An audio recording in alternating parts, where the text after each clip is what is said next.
Tinha um jovem moço, um desses que carrega o mundo nas costas sem nem saber que tá carregando, que ri meio torto nas conversas, com medo de não estar dizendo a coisa certa, que sempre chega devagar, meio sem saber se pode. Às vezes, se encolhe tanto para não incomodar que quase some. Ele tinha vontade de ser visto, mas não daquele jeito gritante. Queria só existir. E que isso já fosse o bastante. Mas nunca parecia ser.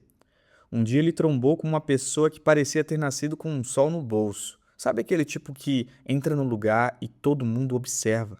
Que as palavras saem muito fácil, os passos são firmes e até o silêncio soa como se fosse confortável. E ele, todo miúdo por dentro, pensou: se eu andar com essa rapaziada, talvez eu vire alguém também. E aí começou a se montar Operação Camaleão. Não de fantasia bonita, mas de moldura alheia. Riu de piada sem graça, começou a falar da série que nunca viu, de música que nem gosta. Trocou a voz por outra, mais aguda, mais risonha, mais distante de si. Começou a frequentar lugar onde se sentia desconfortável, mas fazia check-in mesmo assim. Vestiu a roupa que não era dele, calçou a opinião dos outros, engoliu as vontades próprias como quem bebe refrigerante sem gás. Virou perito em concordar, especialista em ser o eco da sala, e por fora parecia tudo bem. Talvez lá no rolê, no grupo, nas fotos com filtro, fosse normal. Mas por dentro era como segurar a respiração por tempo demais. E cada vez que ele postava um story sorrindo, sentia o peito murchar por dentro. Porque a alegria que a gente força escorre pelo canto do olho quando ninguém tá vendo. Até que um dia, do nada, ele se olhou no espelho e sentiu uma estranheza do tamanho do universo. Era ele ali?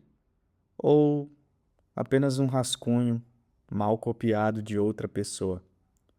Deu uns passos para trás, respirou fundo e entendeu que ele não queria amizade, ele queria aceitação, mas no caminho esqueceu de aceitar a si mesmo primeiro.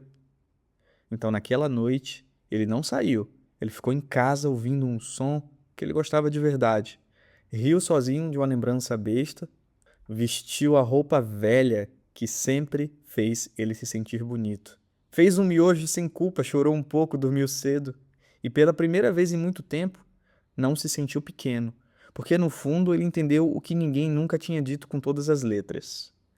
Antes de querer ser parte de qualquer nós, a gente tem que conseguir ser um só, inteiro, desajeitado às vezes, mas verdadeiro. Se tiver que virar outra pessoa para caber no mundo do outro, esse mundo não te merece. A amizade verdadeira, por exemplo, começa quando a gente se encontra com todos os nossos ruídos, gírias, doideiras e silêncios. Ninguém se sustenta por muito tempo sendo o outro. E o segredo não é forçar pertencimento, é se pertencer primeiro.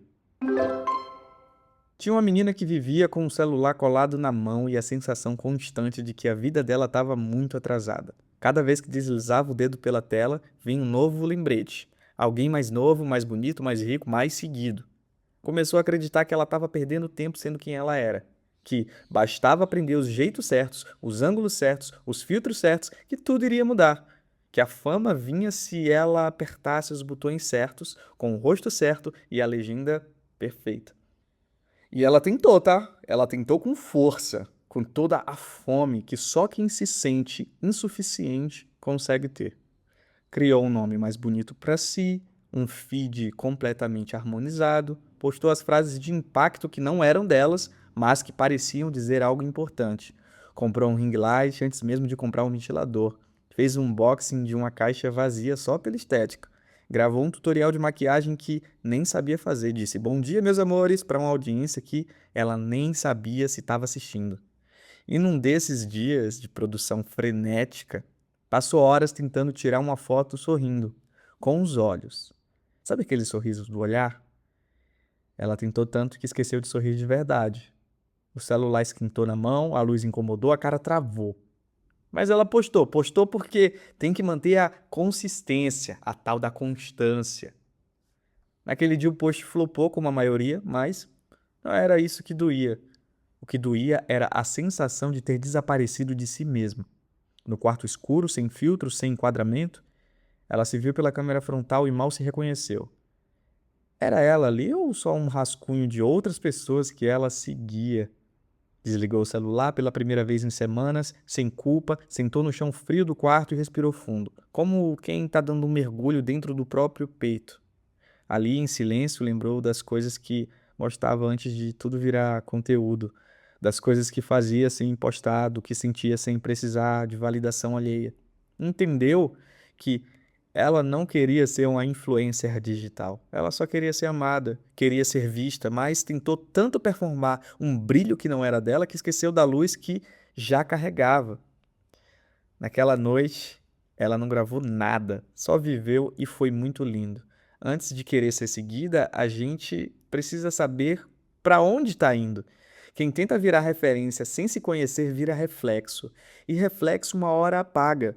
Ser admirada é bonito demais, mas ser fiel a si mesma é o que vai te sustentar. A influência mais poderosa começa quando a gente se influencia a permanecer real e ser quem a gente realmente é.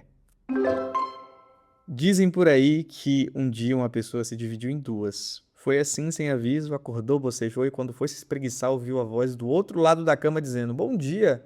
Era ela, mas também não era.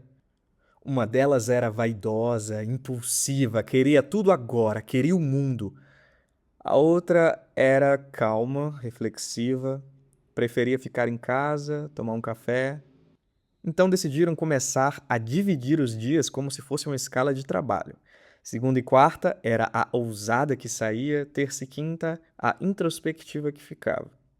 Sexta, revezavam. Sábado, brigavam. Domingo ninguém se falava. A ousada queria umas curtidas a mais, a outra queria ficar em silêncio e não postar nada. Uma queria aparecer, a outra queria ser low profile total. E assim viveram por um tempo.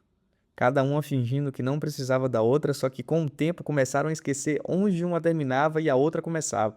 Começaram a se atropelar, a se contradizer, a se auto-sabotarem, se é que dá pra dizer que é auto, porque elas eram pessoas diferentes. Até que um dia, no meio de uma confusão dessas banais, as duas travaram. Nenhuma queria ceder.